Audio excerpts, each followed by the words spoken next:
Il y a 2 semaines, il y a un patient qui est venu me voir pour une douleur vraiment atypique que j'avais jamais vue avant. C'est qu'à chaque fois qu'il appuyait au niveau de sa tête, ici, ça donnait un choc électrique dans la tête.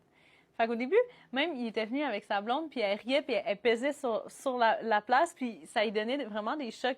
Moi, j'étais comme vraiment, pas effectueux, mais c'était comme vraiment comme intense. Chaque fois que tu touchais à cette région-là, il y avait vraiment un choc électrique important au niveau de la tête. Fait que j'ai fait l'examen, je me demandais c'est quoi. Parce que souvent, quand on a des maux de tête, c'est rare qu'on va faire un scan parce que souvent, c'est soit des céphalées de tension qu'on appelle dû au stress, aux tensions dans le cou ou des migraines. Puis dans ces cas-là, on n'a pas besoin de faire de scan. Mais dès qu'il y a quelque chose d'atypique, c'est là qu'on va faire un scan. Fait que c'est sûr que pour moi, c'était atypique, fait que j'ai demandé un scan malgré que tout mon examen il était normal. Puis c'était surtout au moment qu'il m'a vu il y a 2 semaines, c'était surtout au moment, quand on touchait que ça causait la douleur. Puis là, une semaine plus tard, il revient dans mon bureau jour pour jour. Il a fait le scan la veille. Mais le scan, les radiologistes, ils lisent pas ça aussi rapidement, fait que j'avais pas encore accès au rapport du scan.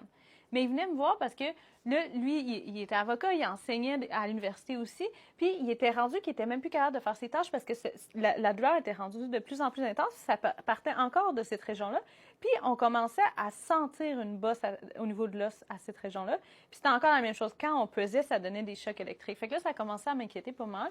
Fait que j'ai demandé juste comme d'avoir le radiologiste d'avoir le rapport de manière urgente. Le lendemain, j'ai reçu le rapport, puis ça disait qu'il y avait une lésion osseuse lytique, qu'on appelle, ça veut dire qu'il y a une lise de l'os, souvent en lien avec un plasmocytome qu'on appelle, fait que c'est des plasmocytes, des cellules qui se font dans la moelle osseuse, qui sont atypiques, qui viennent léser l'os. Ça, c'était l'hypothèse selon le radiologiste, parce qu'on ne peut pas savoir juste avec une image.